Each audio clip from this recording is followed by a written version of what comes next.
이렇게 가정이나 또 음식점을 이제 방문하다 보면 이제 편말이 붙어 있는 가정이나 음식점을 많이 볼 수 있습니다. 교회에서 개업 신방이나 또 집에 신방을 하면 이렇게 주죠. 액자들을. 벽에 붙어 있는 단골 성경 구절들이 이제 몇 가지가 있습니다. 요한 3서 2절 말씀 같은 경우가 또 많이 있습니다. 사랑하는 자여, 내 영혼이 잘됨 같이 내가 범사에 잘되고 강건하기를 간구하노라 라는 말씀도 있고요. 빌립보서 4장 13절이나 시편 23편 1편 말씀이 걸려있는 경우들이 많이 있습니다. 또 그 중에 하나가 특별히 이제 식당에 가면 우리가 오늘 읽은 성경 구절 중에 욥기서 8장 7절 말씀이죠. 내 시작은 미약하였으나 내 나중은 심히 창대하리라 라는 말씀이 많이 걸려 있습니다. 이 구절이 무슨 구절인지 어떤 의미로 쓰여져 있는지에 대해서는 사실은 잘 모르시는 가운데 그거를 이제 선물로 주거나 걸어놓는 경향이 많이 있습니다. 이 유명한 말은 욥의 두 번째 친구인 수아 사람 빌닷이 욥을 정죄하면서 했던 말입니다. 빌닷이란 이름은 논쟁의 아들이라는 의미가 있습니다. 굉장히 빌닷은 논리적이고요, 논쟁에, 언쟁에 능한 강한 사람이었습니다. 특별히 빌닷의 말은 거침이 없는 사람이었습니다. 동정이나 할 말을 좀 양보하거나 유보하는 사람이 아니고 그 자리에서 자기가 이 논쟁에서 이기게 된다면 그냥 무조건 어떤 상황이든지 그저 내뱉고 말하는 사람이었죠. 빌닷이 욥에게 전해주고자 하는 메시지는 칼같이 날카로웠습니다. 그리고 논지는 분명했습니다. 첫 번째, 고난은 틀림없이 죄에서 기인한다. 두 번째로, 악한 자는 반드시 또 항상 고난 가운데 있다라는 내용입니다. 이 두 가지 논리에 대해서 한치의 양보도 없이 욥을 빌닷은 밀어붙이고 있습니다. 2절 말씀에 빌닷은 이렇게 얘기하죠. 내가 어느 때까지 이런 말을 하겠으며 어느 때까지 내 입의 말이 거센 바람과 같겠느냐라고 빌닷은 욥을 밀어붙입니다. 욥기서 6장에서 욥은 엘리바스의 말에 반박하며 자신은 죄가 없다라고 주장합니다. 그리고 계속되는 고통의 7장에서 하나님을 향해서 아픈 마음을 쏟아내고 있죠. 마치 욥은 하나님이 마치 자신을 관역으로 삼고 독화살을 쏘는 궁수와 같다라고 말하고 있고, 이렇게 괴롭힘 가운데 고통 가운데 있느니 차라리 하나님께서 나를 데려가 주셔서 이 고통에서 그만 끊어지게 하시옵소서, 건져 주시옵소서라고 그 아픈 마음을 하나님께 부르짖고 있죠. 욥의 처절한 외침은 너무 힘들고 고통 가운데 있는 그 마음의 어떤 울음이었을 것입니다. 그러나 그의 친구 빌닷은 굉장히 냉정합니다. 공감이라는 단어를 찾아보기도 힘들 정도로 아주 날카로운 태도로 욥을 비난하죠.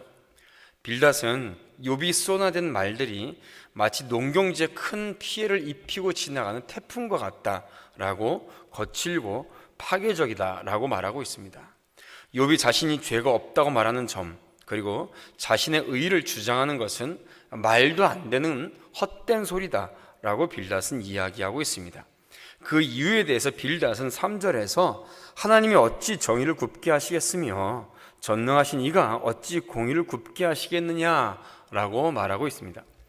빌닷의 논리는 이런 겁니다. 하나님께서 너의 죄를 어찌 제대로 판단하지 못하겠느냐, 너가 저 죄를 지은 것에 대해서 하나님께서 제대로 판단하지 못할 뿐이 아니다 라고 욥을 더 밀어붙이고 정죄하고 있는 것이죠.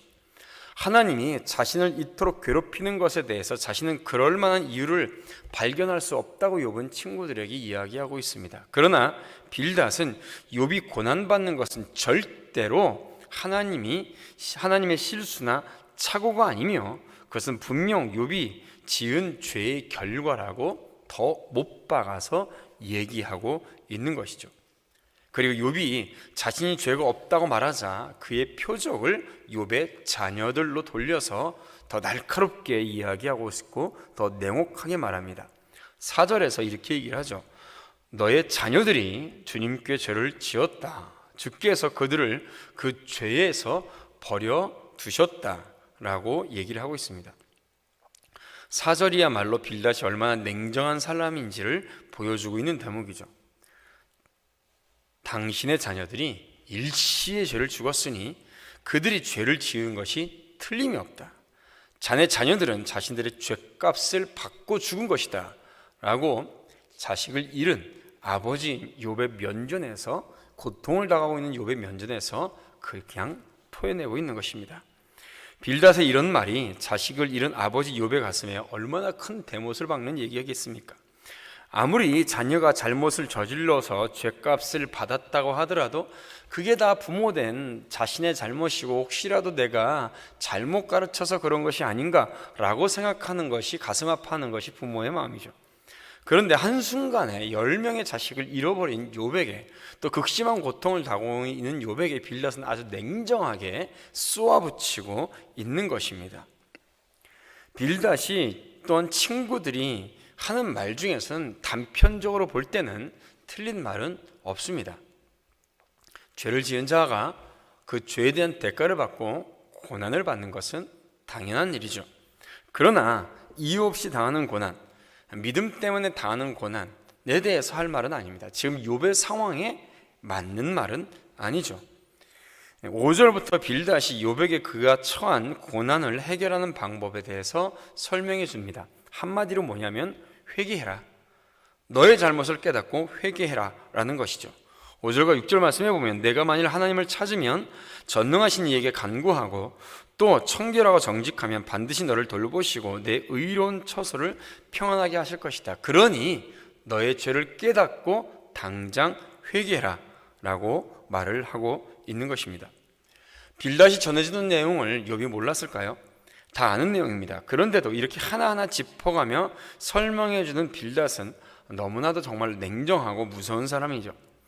자, 빌닷의 말대로 죄를 회개하고 하나님을 부지런히 찾는 자의 삶에 나타나는 결론이 바로 마지막 7절이죠.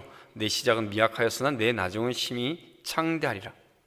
빌닷은 회개하는 자에게 하나님께서 주시는 회복이 있음을 말하고 있습니다. 무슨 얘기냐면 지금 욥이 죄로 인하여서 다 망해버렸지만 너가 죄를 회개하고 돌아오면 하나님께서 너의 그 큰 재산을 다시 돌이키고 성장시켜 주실 것이다 라고 정죄하며 말하고 있는 것이 7절 말씀인 것이죠.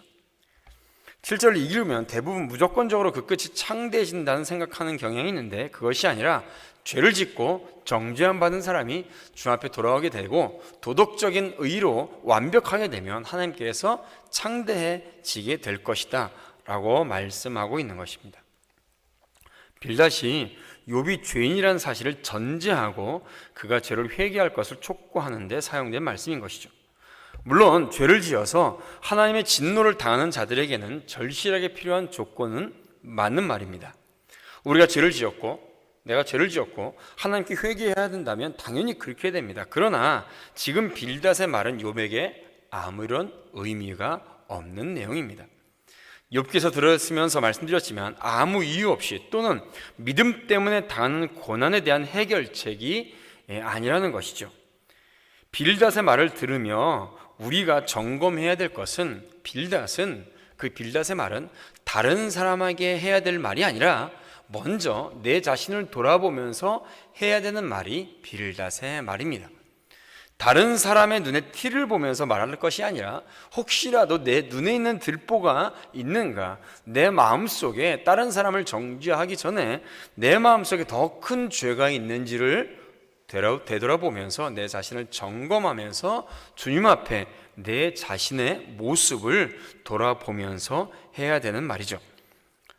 다른 사람을 정죄하기 전에 내가 먼저 회개가 필요한 사람이 아닌지 우리가 스스로 미약함에서 벗어나도록 스스로 돌아보며 우리 스스로를 점검해야 될 필요가 있습니다. 하나님의 은혜가 임하기 항상 감사하며 기도해야 될 것입니다. 우리의 영혼이 주의 말씀 안에 더욱더 깨끗해지고 새로워지도록 우리 스스로를 되돌아보는 오늘 하루가 되어야 될 줄로 믿습니다.